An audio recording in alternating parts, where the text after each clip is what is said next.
దేవుని పరిశుద్ధమైన నామానికి మహిమ కలుగును గాక. ప్రియ దేవుని బిడ్డలందరికీ మన ప్రభువును ప్రియ రక్షకుడైన యేసుక్రీస్తు వారి పేరిట శుభాలు, వందనాలు. దేవుడు మనకు అనుగ్రహించిన క్షేమాన్ని బట్టి మనం ప్రభువుకి ఎంతైనా కృతజ్ఞత చెల్లించవలసిన వారమై ఉన్నాం. రండి, నేటికాల వాక్యాన్ని ధ్యానం చేసుకుందాం. యెషయా గ్రంథము 26వ అధ్యాయం 12వ వచనం. యెహోవా, నీవు మాకు సమాధానము స్థిరపరచుదువు, నిజముగా నీవు మా పక్షమున నుండి మా పనులన్నిటినీ సఫలపరచుదువు. దేవుని ప్రజలారా, దేవుడు మన జీవితాలకు సమాధానాన్ని స్థిరపరుస్తాడు. చాలామంది జీవితాల్లో సమాధానము వచ్చి వెళ్ళిపోతూ ఉంది. శాశ్వతమైన నెమ్మదిని, శాశ్వతమైన సమాధానాన్ని పొందుకోలేకపోతూ ఉన్నారు. అయితే వాక్యం ద్వారా, ప్రవక్త ద్వారా ప్రభు మనకు సెలవిస్తున్న మాట, నీవు మాకు సమాధానాన్ని స్థిరపరుస్తావు. ఆ సమాధానం స్థిరపరిచే విధం ఎలా ఉంటుంది అంటే, నీవు మా పక్షాన ఉండి మా పనులన్నిటినీ సఫలపరుస్తావు. దేవుడు మన పక్షాన నిలబడి మన పనులన్నిటినీ సఫలపరిచినప్పుడు మనము సమాధాన విషయంలో స్థిరముగా అనుభవించే వారంగా ఉంటాం. కాబట్టి ఈ రోజున మన పక్షాన నిలబడేవారు ఎవరున్నారు? ప్రజలను నమ్ముకుంటామా? మన పక్షాన నిలబడినట్లుగా ఉంటారు, కానీ వారు ఏదో ఒక రోజున మనలను విడిచి వెళ్ళిపోతారు. మన పనులు సఫలపరిచేవారు ఎవరున్నారు? ఇదిగో, ఇశ్రాయేలు జనాంగం మీదకి ఫిలిస్తీయులు యుద్ధానికి వచ్చినప్పుడు యుద్ధ నైపుణ్యత కలిగినటువంటి గొల్యాతు ఇదిగో ఇశ్రాయేలీయుల మీదకు ప్రతి దినము వచ్చి సవాలు విసురుతున్నాడు. అయితే ఇశ్రాయేలు ప్రజలకు రాజుగా ఉన్న సౌలు అతని యొక్క సవాలుని స్వీకరించలేక సైన్యమంతా కూడా భయపడిపోతూ ఉన్నారు.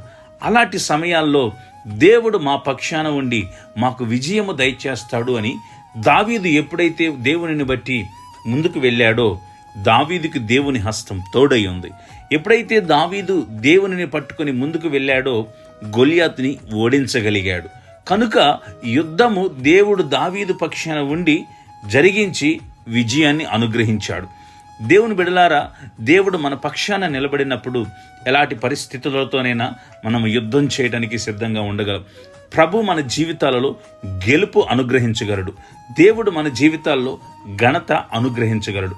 కాబట్టి మన పనులన్నిటినీ సఫలపరుస్తాడు. నిజమే, ఈ రోజున మన పనులు సఫలపరిచేవారు, మనం అనుకున్న పనులన్నిటినీ జరిగించేవారు ఎవరున్నారు?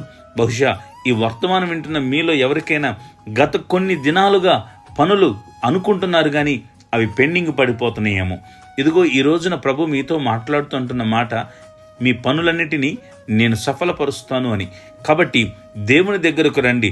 ఆయన మన పనులు సఫలపరుస్తాడు, మన పక్షాన ఉంటాడు, మనకు సమాధానాన్ని స్థిరపరుస్తాడు. గనక దేవుడు అనుగ్రహించే ఆ సమాధానాన్ని మీరు పొందుకొని మీ పనులన్నీ సఫలపరచబడాలని, దేవుడు మీ పక్షాన ఉండి చేసే ప్రతి కార్యాన్ని ఓరకయే నిలిచి చూచి అనుభవించే వారిగా ఉండాలని నేను ప్రార్థిస్తూ దీవిస్తూ ఈ నా మాటలు ముగిస్తున్నాను.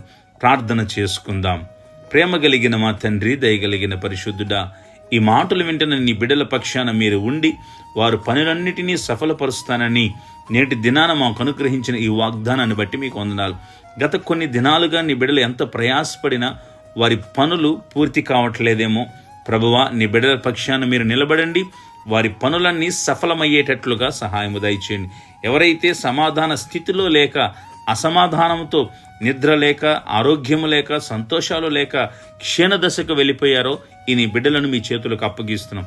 వారికి నెమ్మదిని, సమాధానాన్ని దయచేసి నీ కృపా కనికరాలు మా అందరికీ తోడుగా ఉంచమని మీ ప్రియకుమారుడు, మా రక్షకుడైన యేసుక్రీస్తు వారి పేరిట ప్రార్థిస్తున్నాము మా తండ్రి. ఆమేన్.